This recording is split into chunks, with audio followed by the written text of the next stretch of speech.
Supreme কোর্টে ফের পিছিয়ে গিয়েছে 26,000 চাকরি বাতিলের মামলা। আগামী 15ই জানুয়ারি এই মামলার শুনানি রয়েছে। আমাদের সঙ্গে এমন একজন রয়েছেন সেই 26,000 চাকরির মধ্যে একজন চাকুরিজীবী। এই যে আবার পিছিয়ে গেল এবং এই মামলা আমরা বারবার পিছোতে দেখেছি, তো এখন আপনাদের কি বক্তব্য? আপনারা তো সেই ধর্মতলার বুকে বসে রয়েছেন। না, মামলার দিনটা পেছিয়ে গেছে বলেই যে আমরা খুব হতাশ হয়ে পড়েছি তা নয়, কারণ কোর্টে মামলা পিছিয়ে যাওয়াটা এটা খুব স্বাভাবিক একটা বিষয়, এটা কোনো কোনো কারণে হতেই পারে।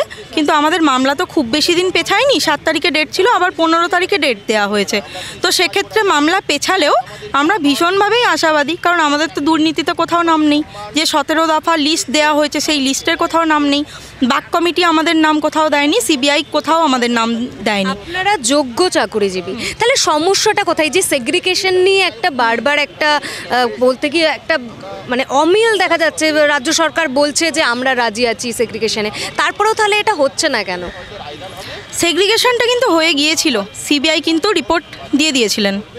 সেই সিবিআই রিপোর্ট যেটা দিয়েছিলেন সেটা আমরা এই যে সিবিআই এর রিপোর্ট এখানে রেখেছি, এই যে 9-10 হচ্ছে 8.5% দুর্নীতি হয়েছে, আর 11-12 14.47%। তার মানে পড়ে রইলাম 9-10 আপনার 92%, আর 11-12 প্রায় 84% মতো। তো সেক্ষেত্রে 86% মতো। তো সেক্ষেত্রে সেগ্রিগেশন কিন্তু হয়েই আছে, কিন্তু তা সত্ত্বেও হাইকোর্টে কোনো নির্দিষ্ট কী কারণ আমি জানি না, সেখানে বলা হলো যে চাল আর কাকড় নাকি বাছা যাচ্ছে না, তাই জন্যে অযোগ্যদের সাথে যোগ্যদেরকেও বিসর্জন দিয়ে দেওয়া হলো, পুরো প্যানেলটাই বাতিল করে দেওয়া হলো। মানে এতগুলি মানুষ, তাদের যে জীবন আছে, তাদের যে সংসার আছে, তাদের পরিবার আছে, প্রত্যেকের মাথায় লোন চলছে, লোনের ইএমআই এর খাড়া আছে, সেইগুলোকে কিছু হয়তো জানি না কী কারণে সেগুলোকে ভাবা হলো না, পুরো প্যানেলটাই বাতিল করে দেওয়া হলো, যোগ্য অযোগ্য সবাইকে একসাথে। মুখ্যমন্ত্রী সুপার নিউমেরিক পোস্ট ক্রিয়েট করতে বলেছিলেন, যে অযোগ্য চাকরি প্রার্থী যেগুলো মানে কারোরই চাকরি যাতে না যায়, যাতে তাদের চাকরিটাও থাকে, তো এটা নিয়ে কি বলছেন?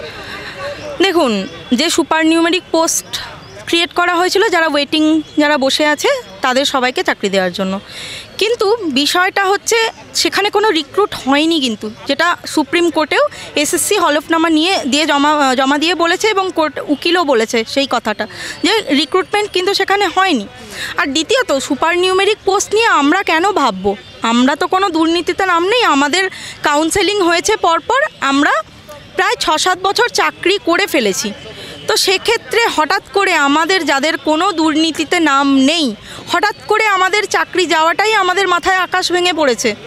আমরা তো বুঝতেই পারছি না যে আমাদের নিয়ে মামলাটাই বা কেন হচ্ছে, আর আমরা এই খোলা আকাশের নিচে পড়ে আছি আজকে। তার জন্য মানে এসএসসি দায়ী, অবশ্যই এসএসসি দায়ী, কিন্তু এটা হওয়ার ছিল না। মানে আমরা তো এটা ডিজার্ভ করি না, তাই না? প্রচুর ঠান্ডাও তো পড়েছে, আপনার এরকম খোলা আকাশের নিচে বসে রয়েছেন, রাতও এখানেই কাটাচ্ছেন, 15 জানুয়ারি অবধি কি এখানেই থাকবেন? হ্যাঁ, আমরা সেরকমই ঠিক করেছি যে আমাদের বিক্ষোভ আন্দোলন, আমরা ধর্ণা অবস্থান আমরা চালিয়ে যাব, 15 তারিখ পর্যন্তই চালিয়ে যাব। কোথায় বাড়ি আপনার? আমার বাড়ি উলুবেড়িয়া। থেকে আসছেন, এখানেই থাকছেন? ওই 7ই জানুয়ারি যে আপনাদের মামলাটা ওঠার কথা ছিল তার আগে থেকে? হ্যাঁ, আমরা 27 তারিখ থেকে এখানে রয়েছি। 27 তারিখে আমাদের একটা মিছিল ছিল, সেটা হচ্ছে শিয়ালদা থেকে রানী রাসমণি রোড পর্যন্ত। তারপর সেখান থেকে মিছিলের পর আমরা এই ওয়াই চ্যানেলে এসে অবস্থান বিক্ষোভে বসি, এবং আমরা ঠিক করেছিলাম 7 তারিখ পর্যন্ত আমরা বসবো, সেই দিন হিয়ারিং ছিল, কিন্তু হিয়ারিং পিছিয়ে গেছে। এই মুহূর্তে আমাদের আর কোথাও যাওয়ার জায়গা নেই, এই পথই আমাদেরকে পথ দেখাবে, তাই আমরা এই পথে বসে আছি। মাঝে তো আপনারা নবান্নেও গিয়েছিলেন, বিকাশ ভবনেও যাওয়া হয়েছিল ডেপুটেশন জমা দিতে, তো সেখান থেকে কি কোনো রকম সদর্থক উত্তর বা কোনো বার্তা পেয়েছেন? হ্যাঁ, সদর্থক উত্তর তো পাচ্ছি আমরা সবসময়ই। তারা বলছেন যে অবশ্যই তারা বলছেন যে তারা মানে আমাদেরকে আশ্বস্ত করছেন, কিন্তু আমরা আশ্বস্ত হতে পারছি না, কারণ একবার তো আমাদের চাকরিটা হাইকোর্টে বাতিল হয়ে গেছে, তো সেই জায়গা থেকে সুপ্রিম কোর্টে কি হবে আমরা জানি না।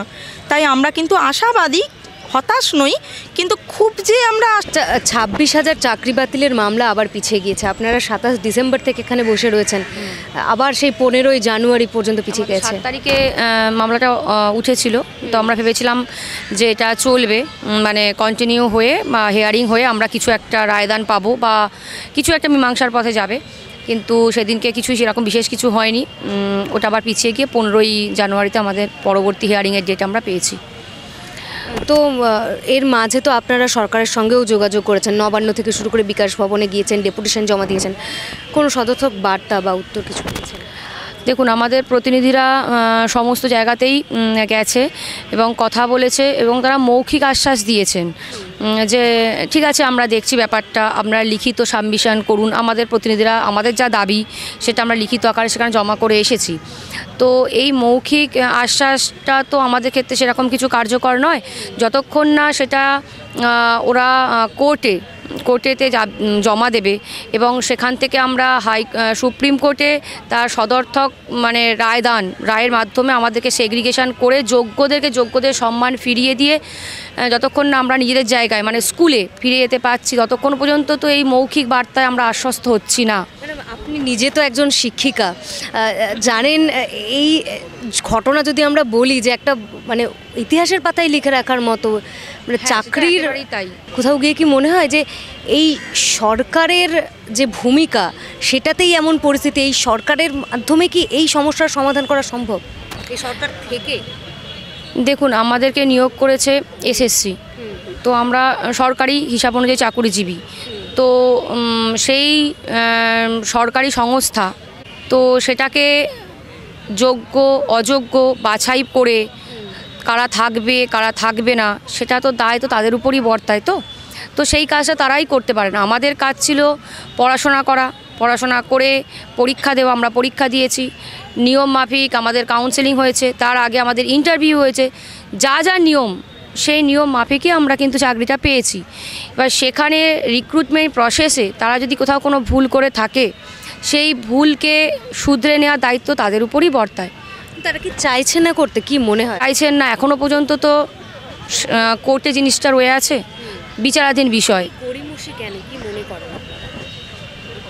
গড়িমসি বলতে দেখুন, আমরা হাইকোর্টে বিচার পাইনি, সেখানে কিন্তু আমাদের সাথে অবিচার হয়েছে। তো সেই কারণে আমরা সুপ্রিম কোর্টের দ্বারস্থ। তো সুপ্রিম কোর্টে আশা করি আমরা বিচার পাবো। একটা ভারতের মতো একটা গণতান্ত্রিক দেশে সেখানে তো এরকম রায়দান হতে পারে না। আমরা যথেষ্ট আশাবাদী। হতে পারে দেরি হচ্ছে, সত্যের জয় হয়, সত্যকে কখনো চেপে রাখা যায় না। আমাদের নাম না সিবিআই লিস্টে, না কোনো অযোগ্যদের যে লিস্ট বাক কমিটি রিপোর্ট, কোথাও আমাদের কিন্তু নাম নেই। তো কোথাও একটা নিশ্চয়ই ভুল হয়েছে তাদের সেগ্রিগেশন করতে, সেটা নিশ্চয়ই তারা শুধরে নেবে। আমরা আশাবাদী যথেষ্ট, এবং আশাবাদী বলেই আমরা এখনও বিচার পাবো সেই আশা রেখেই এখানে বসেছি। আগের দিন এমনি মানে 7ই জানুয়ারির আগের সন্ধেই আপনাদের এখান থেকেই ঘোষণা হচ্ছিল যে যদি কোনো রকম একটা পথ না পাওয়া যায় আপনারা পথেই নামবেন, একটা চরমপন্থী আন্দোলনে নামবেন। তো আপনারাই ছিলেন। হ্যাঁ, যদি সেটা সম্ভব না হয়, কোর্টেতে যদি আমরা কোনো রকম দেখি যে আমাদের বিরুদ্ধে বা বিপক্ষে জিনিসটা যাচ্ছে, এখনও তো হিয়ারিংটা সেই মতো হয়নি, মানে যে আমরা 7 তারিখ আশা করেছিলাম, তার পরবর্তী কর্মসূচি আমরা তারপরই ঘোষণা করতাম। তো এখনও পর্যন্ত যেহেতু হয়নি, এটা পিছিয়ে গিয়ে 15 তারিখেই হয়েছে। তো আমরা যেরকম অবস্থান বিক্ষোভ চালাচ্ছি আমাদের মতো করে, সেই মতোই আমরা এখনও পর্যন্ত সেই স্ট্যান্ডিং পয়েন্টেই আছি। 15 তারিখে যদি কিছু হয় অবশ্যই আমরা সেই পথেই হাঁটবো, সেরকমই আমরা ভেবে রেখেছি। ওটা 15 তারিখেই আমাদের উচ্চ নেতৃত্ব ঘোষণা করবে। স্যার, আবারও আপনাদের যে 26,000 চাকরি বাতিলের যে মামলা সুপ্রিম কোর্টে ফের পিছিয়ে গেল, যে বারবার পিছিয়ে যাও, কোথাও গিয়ে কি হতাশা কাজ করছে আপনাদের? না, আমরা একবারেই হতাশা নয়। হতাশা হলে আমরা আজকে খোলা আকাশের নিচে এতদিন ধরে ধর্না চালিয়ে যেতে পারতাম না। আমরা ভীষণভাবে আশাবাদী, আমরা ভারতবর্ষের বিচার ব্যবস্থার উপরে সম্পূর্ণভাবে আশাবাদী।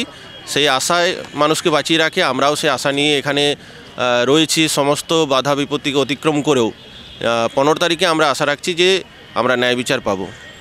আপনারা যারা আন্দোলন করছেন দাবি করছেন যে আপনারা যোগ্য শিক্ষক, তাই তো?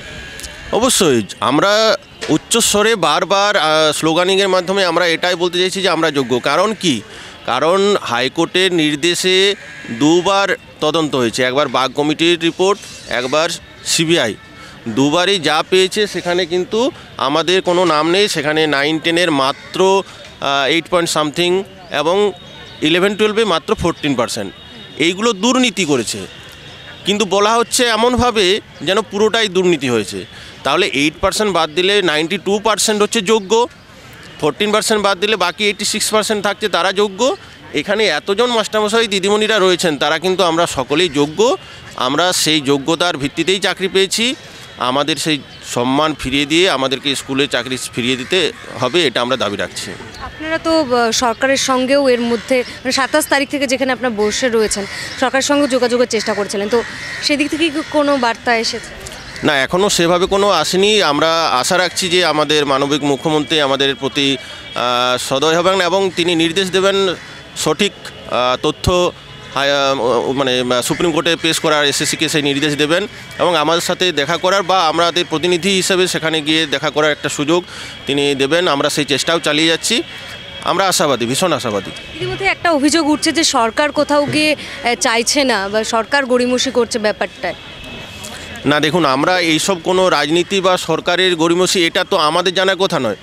হাইকোর্ট বিচার করবে, যাদের তদন্ত করার কাজ, কারা দুর্নীতি করেছে, কারা গড়িমসি করছে, সেটা যাদের তদন্ত করার কাজ তারা করবে। আমাদের কাজ হচ্ছে আমরা নোটিশ দেখে আমরা পরীক্ষা দিয়েছি, ইন্টারভিউ দিয়েছি, তারপর যোগ্যতার সাথে আমরা চাকরি করছি। কেন প্যানেল বাতিল হলো, কেন হলো, সেগুলো আমাদের জানার প্রয়োজন নেই। সমস্ত রকম এই যে রাজনীতির একটা ঘোলা পাকে অনেকে মাছ ধরছেন, আমাদের প্যানেল বাতিল হয়ে যাচ্ছে, সেটা নিয়ে একটা বিশাল ব্যাপার, সব কিছু নিয়ে একটা রাজনীতির যারা ফায়দা তুলতে চাইছেন, আমরা কোনো মতেই সেখানে যেতে চাইছি না। আমাদের একটাই দাবি যে সেগ্রিগেশন করে দুর্নীতি যারা করেছে তাদেরকে আলাদা করতে হবে, যারা যোগ্য তাদেরকে আবার স্কুলে ফিরিয়ে দিতে হবে। মুখ্যমন্ত্রীর উপরে আস্থা রাখছে? অবশ্যই মুখ্যমন্ত্রীকে আমরা আবেদন করছি আপনাদের মাধ্যমে যে তিনি যেন উপযুক্ত ব্যবস্থা নেন আমাদের যোগ্যদেরকে আবার স্কুলে ফিরিয়ে দেওয়ার জন্য।